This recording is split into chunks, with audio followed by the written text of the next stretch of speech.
तो chemical properties of halo alkanes and haloarenes तो हमने कर लिए, फिजिकल प्रॉपर्टीज रह गई थी। ठीक है, आज हम वो करेंगे कि physical properties of halo alkanes और हेलोरीन्स। फिजिकल प्रॉपर्टीज में आप समझ ही गए होंगे, उनका फिजिकल अपीयरेंस, फिजिकल स्टेट, उनकी स्मेल, उनका मेल्टिंग पॉइंट, उनका बॉइलिंग पॉइंट, उनकी डेंसिटी, ठीक है, उनकी सॉल्युबिलिटी, ये सारा किस में आता है?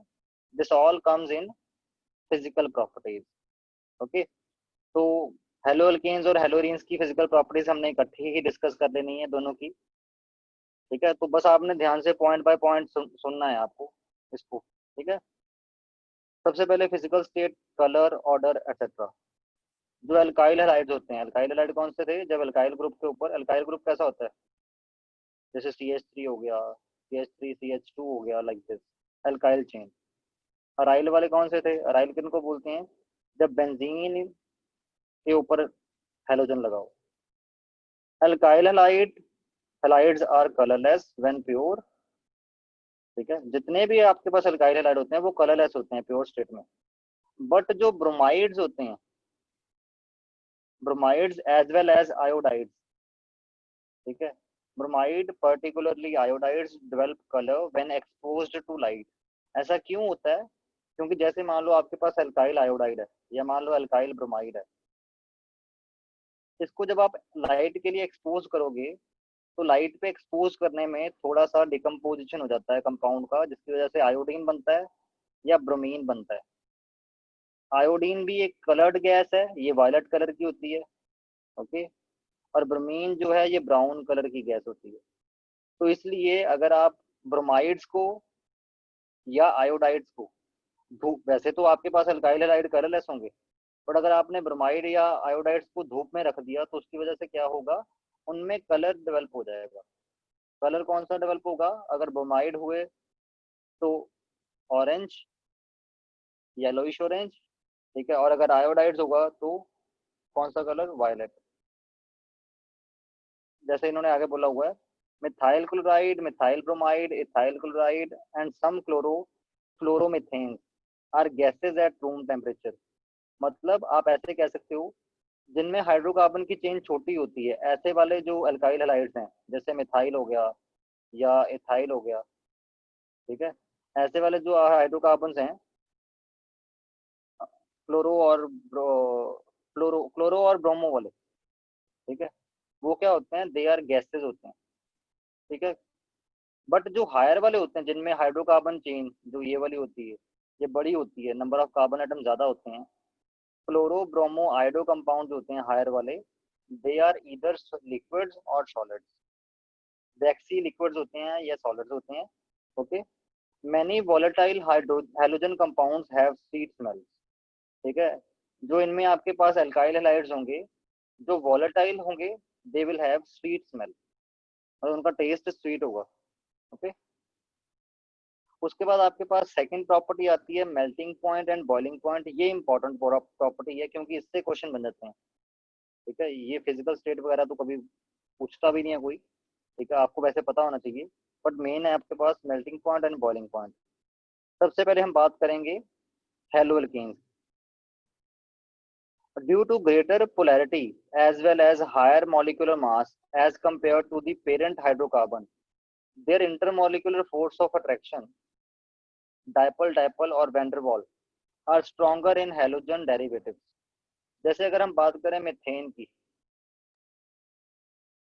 मीथेन हो गया, और अगर मीथेन से इसको एक हाइड्रोजन निकाल के उसकी जगह आयोडीन लगा दिया जाए तो ये आयोडोमीथेन हो गया। दोनों में से किसमें फोर्सेस स्ट्रांग होंगी? आयोडोमीथेन में। रीजन क्या है? जो आपके पास CH4 मॉलिक्यूल है वो छोटा होगा साइज में, जो आयोडोमीथेन होगा वो बड़ा होगा साइज में।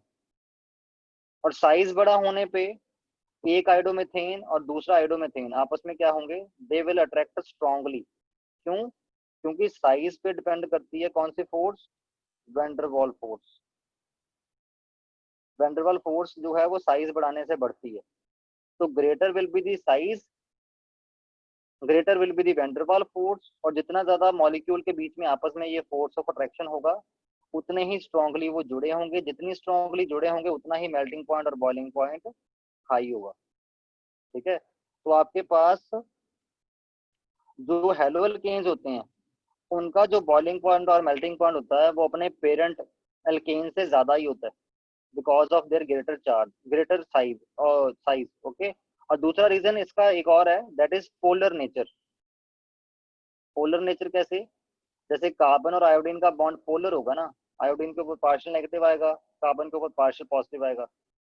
तो ये जो आयोडोमेथेन होगा जिसका स्ट्रक्चर ऐसे होगा, this will be a dipole, and if it is a dipole तो एक डायपल दूसरे डायपल के साथ इंटरेक्ट करता है ना, अट्रैक्ट करता है एक दूसरे को, तो इनमें डायपल डायपल इंटरेक्शंस भी होती हैं। हालांकि मीथेन के केस में, methane is a non polar molecule, इसकी ओवरऑल डायपल मूवमेंट जीरो हो जाती है। ठीक है, तो इसमें सिर्फ वैंडरवाल फोर्सेज होती हैं। ठीक। बट जो उनका मिथेन से आयोडोमेथेन कौन बन सकता है, ये जो आयोडोमेथेन बनेगा that will have stronger forces due to dipole dipole and van der Waals forces as are stronger in the halogen derivatives. That is why boiling point of chloride, bromides and iodides are considerably higher than those of hydrocarbon of comparable molecular mass.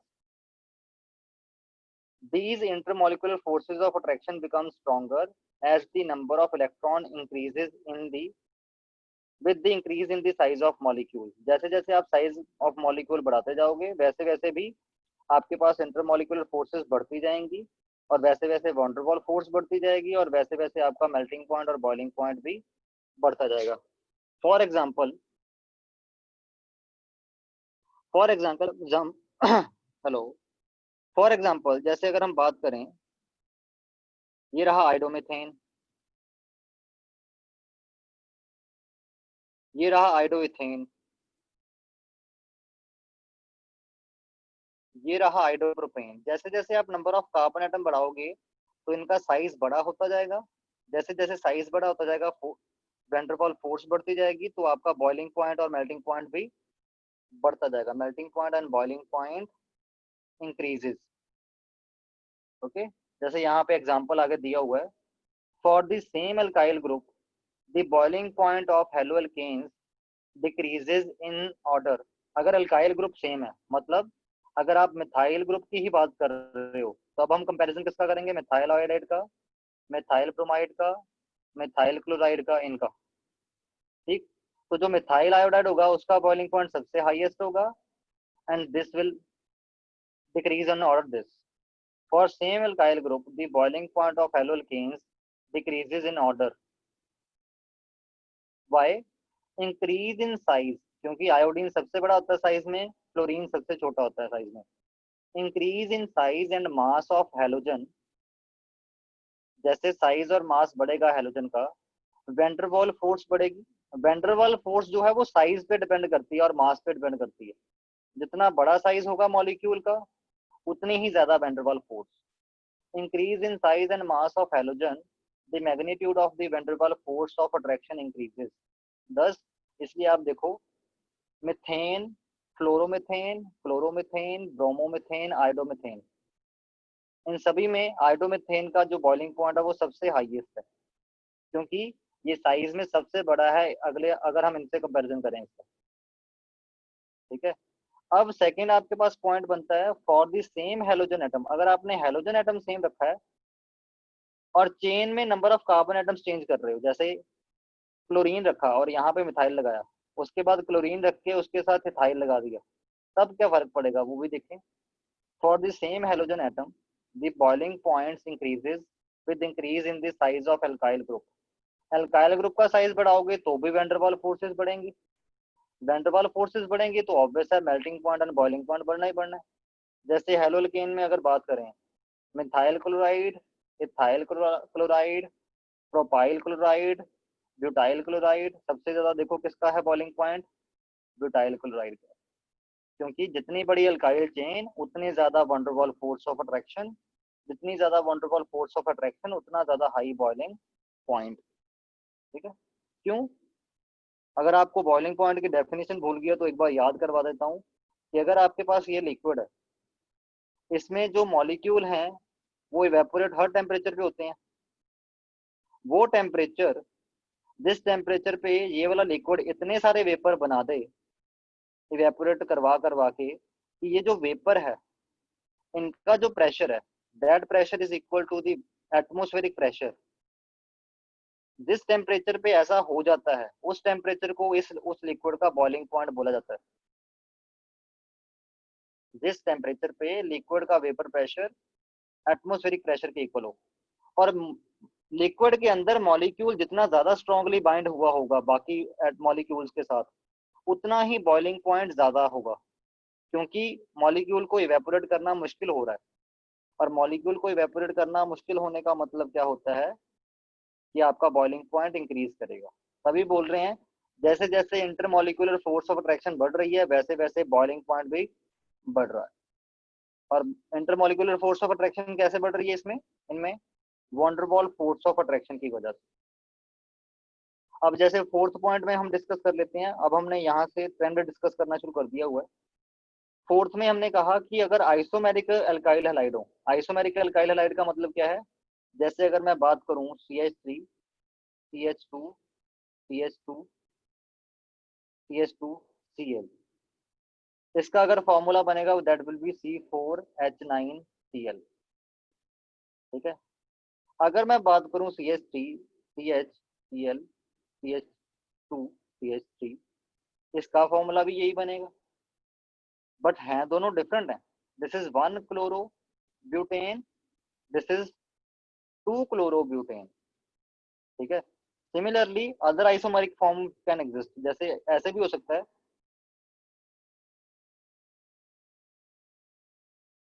अब ये भी, इसमें भी, इसका name क्या है, इसमें भी 4 कार्बन है, इसका फॉर्मूला भी C4H9Cl बन रहा है। ठीक। ये सारे आपस में क्या होते हैं, आइसोमर्स, जिनका मॉलिक्यूलर फॉर्मूला सेम हो बट जो स्ट्रक्चर है वो डिफरेंट हो। तो उनकी बात करने वाले हैं अब। For isomeric alkyl halide the boiling point decreases with branching. जितनी ज्यादा ब्रांचिंग होती जाएगी उतना ही बॉइलिंग पॉइंट कम होता जाएगा। क्यों? क्योंकि ब्रांचिंग करने से जो मॉलिक्यूल है उसका सरफेस एरिया कम होता है। जैसे अगर मैं इसकी बात करूं, ये लीनियर मॉलिक्यूल है CH3 CH2 CH2 CH2 Cl, तो इसका सरफेस एरिया ज्यादा है।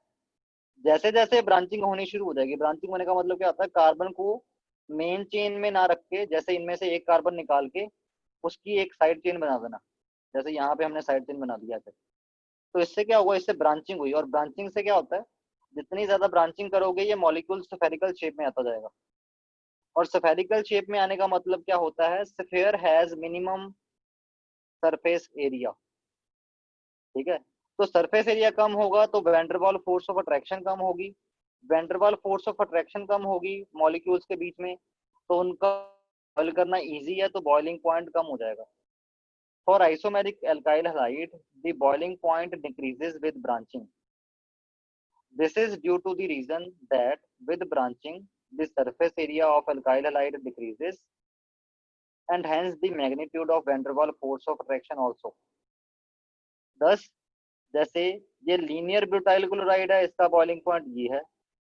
जैसे जैसे आपने ब्रांचिंग करनी शुरू कर दी, जैसे इसका फॉर्मूला क्या है, इसको अगर मैं लिखूं तो कैसे लिखूंगा, CH2Cl, उसके साथ CH, और एक CH3 इधर लगा हुआ है, एक CH3 इधर लगा हुआ है। ठीक है। अब इसमें क्या है, इसमें आपके पास CH3 CH2 CH, इसके ऊपर Cl, इसके ऊपर CH3, और इसमें क्या है, C के ऊपर CH3 CH3 CH3 Cl। ये सबसे ज्यादा स्फेरिकल बन रहा है, और वैसे भी इसमें ब्रांचिंग भी सबसे ज्यादा हुई है। तो जैसे जैसे ब्रांचिंग हो रही है तो आप देख सकते हो बॉइलिंग पॉइंट देखो कितना कम होता जा रहा है। Okay, you can note the difference here. ठीक। उसके बाद जैसे आगे एक और एग्जांपल दे रखी है, ये वाली देखो, इसमें भी जैसे जैसे ब्रांचिंग बढ़ी वैसे वैसे देखो बॉइलिंग पॉइंट डिक्रीज कर गया। नेक्स्ट आपके पास है fifth point, generally the boiling point of chloro fluoro bromo and iodo compounds increases as the number of halogen atoms increases. जितने ज्यादा हाइड्रोजन को हैलोजन से रिप्लेस कर दोगे उतना ही ज्यादा आपको बॉइलिंग पॉइंट और मेल्टिंग पॉइंट देखने को मिलेगा। जैसे एग्जांपल के तौर पे मिथेन में एक हाइड्रोजन को रिप्लेस किया तो आपके पास बन गया chloromethane.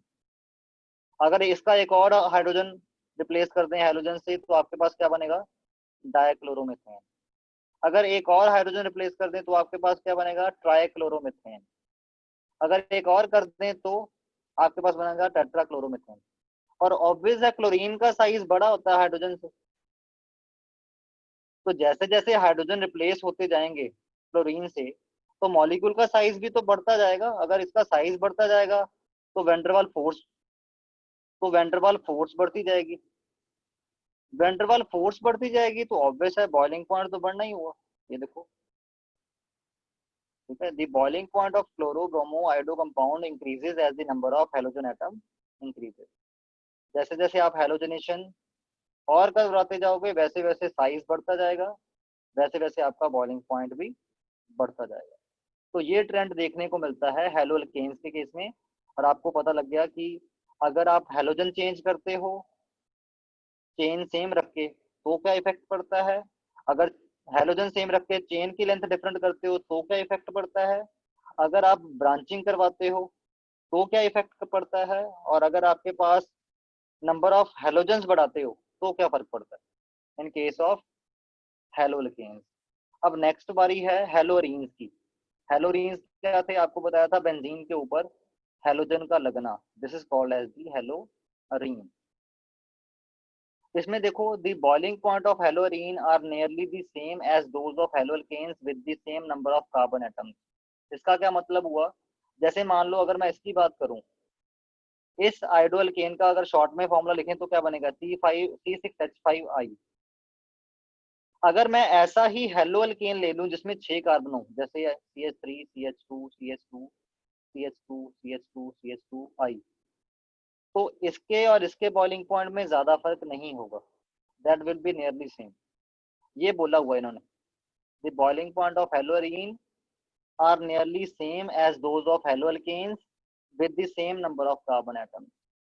Okay, for the same aryl group, अगर आपने अराइल ग्रुप सेम रखा, मतलब अगर बेंजीन है तो सभी में बेंजीन हो, the melting point and the boiling point increases as the size of halogen atom increases. जैसे जैसे आप फ्लोरीन से आयोडीन की तरफ आओगे तो आयोडीन बड़ा एटम है, ब्रोमीन छोटा है, क्लोरीन और छोटा है, फ्लोरीन और छोटा है, तो क्या होगा, साइज इंक्रीज होगा, इसलिए बॉइलिंग पॉइंट भी इंक्रीज होगा। क्योंकि आपके पास अगर मान लो आपने ये वाला लिया आइडोबेंजीन लिया आपने, तो इसमें कई सारे आइडोबेंजीन के मॉलिक्यूल होंगे, एक आइडोबेंजीन दूसरे वाले आइडोबेंजीन को कैसे अट्रैक्ट करेगा, बाय वेंडरवाल फोर्स। और वेंडरवाल फोर्स किस पे डिपेंड करती है, सरफेस एरिया। और सरफेस एरिया इन सभी में से किसका ज्यादा है, सबसे हाईएस्ट किसका है, आइडोबेंजीन का। ठीक है, तो अगर आपके पास सेम अराइल ग्रुप हो तो जैसे जैसे हेलोजन का साइज बढ़ा करते जाओगे वैसे वैसे आपका जो हेलोअल्केन है उसका बॉइलिंग पॉइंट भी बढ़ता जाएगा, जैसे यहाँ पे ये आप नोट कर पा रहे होगे। फॉर द सेम हेलोजन, अगर हेलोजन सेम रखा, the melting point and the boiling point increases as the size of aryl group increases. Melting point and boiling point बढ़ता जाएगा जैसे जैसे आप अराइल ग्रुप का साइज बढ़ाते जाओगे। इसका क्या मतलब हुआ, जैसे मान लो ये रहा आपका क्लोरोबेंजीन, अगर आपने अराइल ग्रुप दूसरा लगा दिया, this is naphthalene, this is also aryl group, इसको बोलेंगे क्लोरो नेफ्थलीन। तो इन दोनों में हेलोजन एटम तो सेम है, बट इसमें जो अराइल ग्रुप है वो कौन सा है, नेफ्थलीन है। नेफ्थलीन साइज में बड़ा है बेंजीन से, तो ऑब्वियस है जो नेफ्थलीन क्लोराइड है उसका अराइल ग्रुप बड़ा है तो उसमें वॉन्डरवॉल फोर्सेस बड़ी होंगी, इसलिए उसका मेल्टिंग पॉइंट और बॉइलिंग पॉइंट भी ज्यादा होगा सिंपल क्लोरोबेंजीन के कंपैरेटिवली। ठीक है, सिक्स्थ में, सॉरी फोर्थ में, the boiling point of isomeric di halobenzene. अगर आपके पास डाई हेलोबेंजीन है, डाई हेलोजन बेंजीन किसको बोलते हैं, जब बेंजीन के ऊपर दो हेलोजन लगे हों, यहाँ और यहाँ, ऐसे भी हो सकता है, ऐसे भी हो सकता है, और ऐसे भी हो सकता है। इस केस को बोलते हैं ऑर्थो, इस केस को बोलते हैं मेटा, इस केस को बोलते हैं पैरा। ठीक है, वो बोल रहे हैं कि boiling point of isomeric di halobenzene are nearly same but their melting points are quite different. जैसे ये ऑर्थो डाइक्लोरोबेंजीन है, ये मेटा डाइक्लोरोबेंजीन है, ये पैरा डाइक्लोरोबेंजीन है। जो आपका ऑर्थो, मेटा, पैरा, ये तीनों आपस में आइसोमर्स हैं एक दूसरे के, क्योंकि तीनों का फॉर्मूला C6H4Cl2 बनेगा। ठीक, इन तीनों के बॉइलिंग पॉइंट को अगर आप ध्यान से देखो तो बॉइलिंग पॉइंट में तो कोई खास फर्क नहीं है, ठीक है, क्योंकि इनका साइज अप्रोक्सीमेटली इक्वल सा ही होगा तीनों का, इसलिए बॉइलिंग पॉइंट में डिफरेंस नहीं है। बट अगर मेल्टिंग पॉइंट में देखो, मेल्टिंग पॉइंट में आपको डिफरेंस जरूर नजर आएगा। मेल्टिंग पॉइंट क्योंकि साइज पे तो डिपेंड करता ही करता है, उसके अलावा एक और फैक्टर पे डिपेंड करता है। साइज तो इन तीनों का ऑलमोस्ट सेम है, तो फिर ये जो मेल्टिंग पॉइंट डिफरेंट हुआ, ये किसकी वजह से डिफरेंट हुआ? Melting point also depend upon the packing, कि जब ये सॉलिड फॉर्म में, जैसे मान लो मैं आपको बोलूं ये कंटेनर है, इसमें ये वाले मॉलिक्यूल भर दो, तो ये मॉलिक्यूल जो है वो ऑड सी शेप वाला है, ऑड सी शेप वाला है। तो मान लो आपके पास इसमें पैकिंग प्रॉपर नहीं हो पाएगी, तो होगा क्या, इसको भरते भरते ऐसे सिर्फ 100 मॉलिक्यूल ही इसमें भरे जाएंगे। मेटा वाले के तो और कम भरे जाएंगे, मान लो 90 मॉलिक्यूल भरे गए, क्योंकि पैकिंग प्रॉपर नहीं हो रही।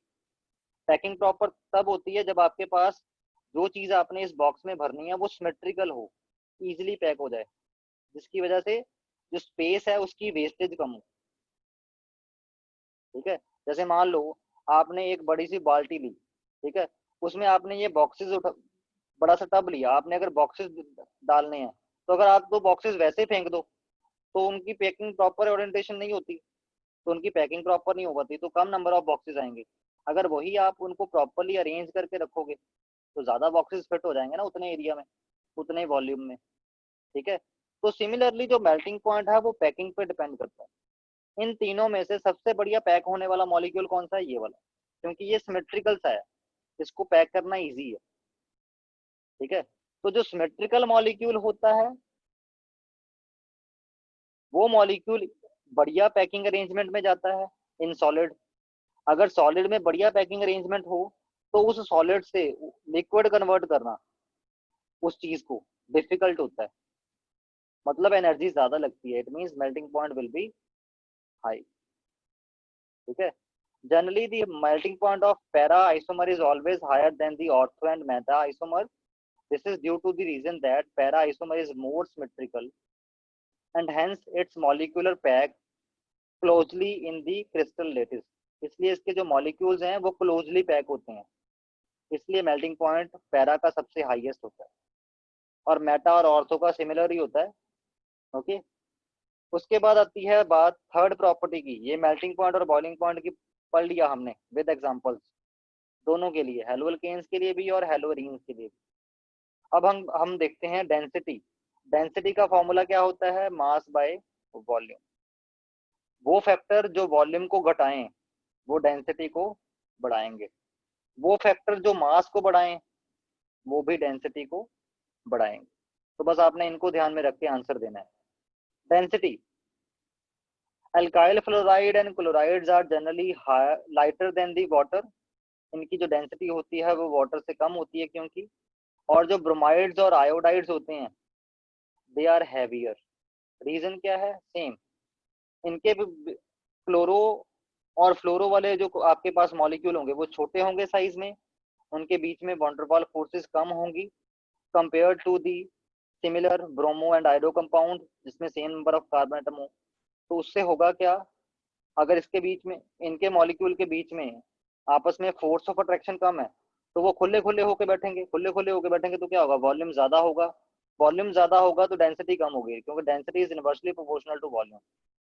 ओके, तो इसलिए जो फ्लोराइड्स होते हैं और जो क्लोराइड्स होते हैं वो लाइटर होते हैं वाटर से, वेयर एज जो ब्रोमाइड होते हैं और जो आयोडाइड होते हैं, ब्रोमाइड और आयोडाइड जो होते हैं वो हैवियर होते हैं, क्योंकि इनके बीच में एक ब्रोमाइड जो दूसरे ब्रोमाइड को अट्रैक्ट करेगा, that will be very very strong attraction due to high surface area, similarly to this.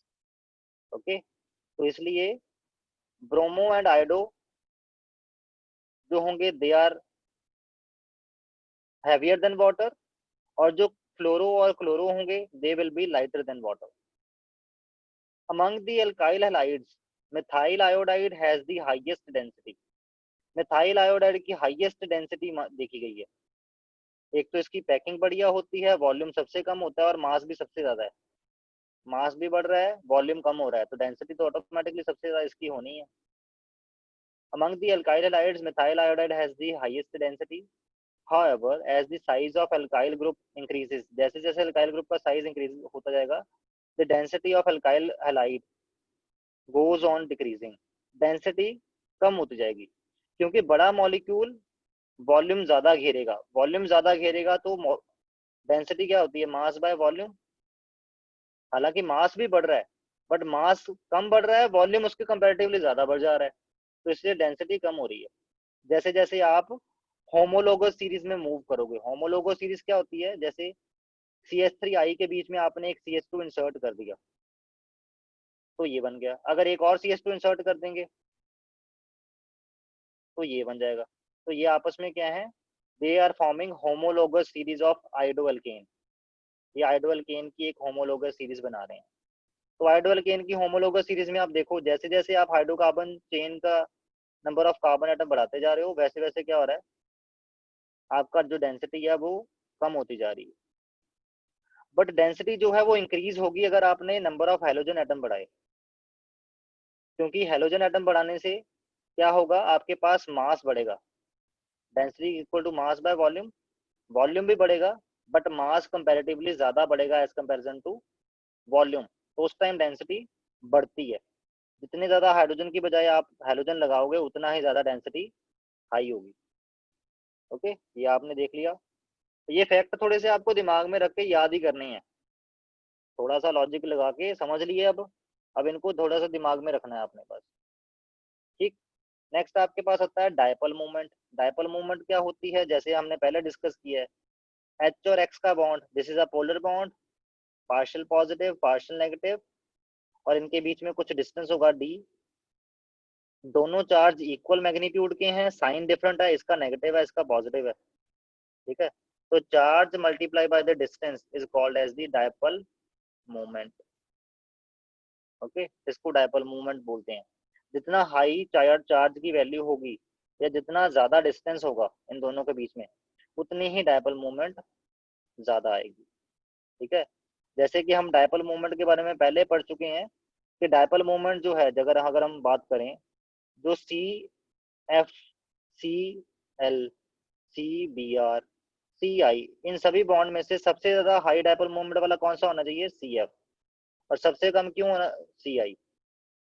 क्यों, क्योंकि CF में फ्लोरीन इज मोस्ट इलेक्ट्रोनेगेटिव, तो इसके ऊपर पार्शियल नेगेटिव बहुत ज्यादा आएगा और इसके ऊपर पार्शियल पॉजिटिव बहुत ज्यादा आएगा इस कार्बन के ऊपर, जिसकी वजह से चार्ज इनटू डिस्टेंस की वैल्यू जो है, चार्ज की वैल्यू तो ज्यादा आएगी, डिस्टेंस की वैल्यू लो आएगी। तो डायपोल मोमेंट चार्ज पे अगर डिपेंडेंट हुई तो dipole moment will be highest, अगर डिस्टेंस पे डिपेंडेंट हुई तो dipole moment will be lowest. But होता क्या है, सबसे हाईएस्ट किसकी होती है, क्लोरो वालों की, क्योंकि क्लोरो वालों में डिस्टेंस भी ठीक ठाक ही होता है और चार्ज तो ज्यादा बनता ही है, पार्शियल पॉजिटिव पार्शियल नेगेटिव। तो जितना ज्यादा चार्ज बनेगा पार्शियल पॉजिटिव पार्शियल नेगेटिव और डिस्टेंस भी थोड़ा ज्यादा होगा, वो सबसे ज्यादा बेनिफिशियल रहेगा। इसलिए जो क्लोरो वाले कंपाउंड है वो हाईएस्ट डायपोल मोमेंट वाले होते हैं और आयोडो वाले जो होते हैं वो लोएस्ट डायपोल मोमेंट वाले होते हैं, क्योंकि आयोडो वालों में तो चार्ज बनता ही नहीं है, नाम का बनता है, ठीक है। अगर चार्ज ही ना बने तो भी डायपोल मोमेंट नहीं आएगी, ठीक है। तो आयोडो वालों में सबसे कम डायपोल मोमेंट, क्लोरो वालों में सबसे ज्यादा। अब आप बोलोगे कि तो फिर तो फ्लोरो वालों के लिए सबसे ज्यादा होनी चाहिए। नो डाउट फ्लोरो वालों के लिए जो ये पार्शियल पॉजिटिव और पार्शियल नेगेटिव चार्ज बनते हैं ये ज्यादा बनते हैं as comparison to CCl bond. इसमें ये पार्शियल पॉजिटिव और पार्शियल नेगेटिव जो बनता है वो कम बनता है, ठीक है, मैग्नीट्यूड कम होता है, बट इसमें डिस्टेंस थोड़ा ज्यादा होता है।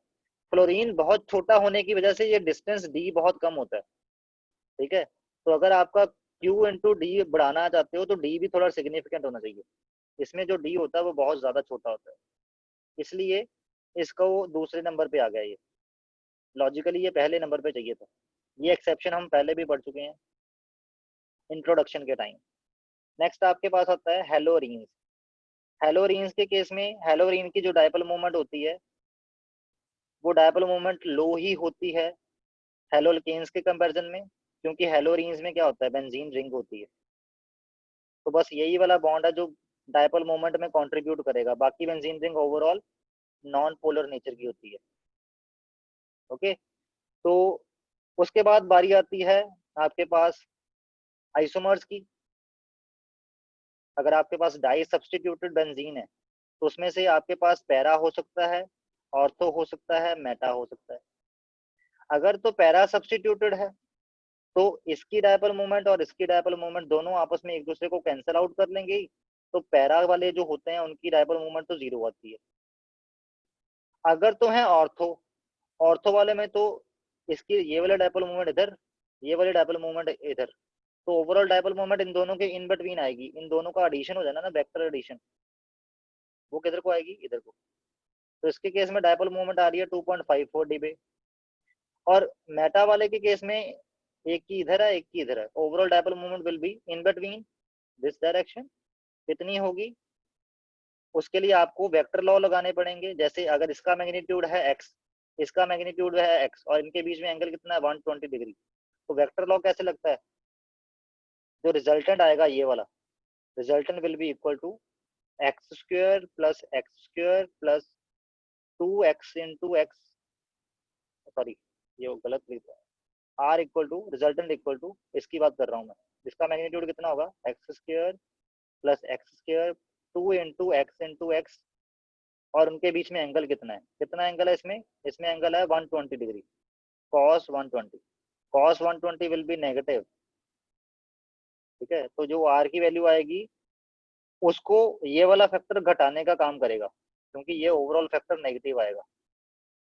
ओके, तो इसलिए मेटा के केस में डायपोल मोमेंट कम आती है, हालांकि ऑर्थो में सबसे हाईएस्ट आती है। ऑर्थो मेटा पैरा में से सबसे हाईएस्ट डायपोल मोमेंट होती है ऑर्थो की, मेटा की उससे कम, पैरा की तो होती ही जीरो है। ओके, क्योंकि पैरा में डायपोल मोमेंट्स आपस में कैंसिल आउट हो जाती हैं। उसके बाद आता है सॉल्युबिलिटी। सॉल्युबिलिटी में हमें लगता है कि ये जो आपके पास हेलो अल्केन्स की अगर चाहे बात कर लें, चाहे हेलो अल्केन्स की बात करें चाहे हेलो अरीन की बात करें, इनमें कार्बन क्लोरीन कार्बन हाइड्रोजन का बॉन्ड तो पोलर होता ही है। तो अगर पोलर होता है बॉन्ड, इट मींस आपका कंपाउंड पोलर है।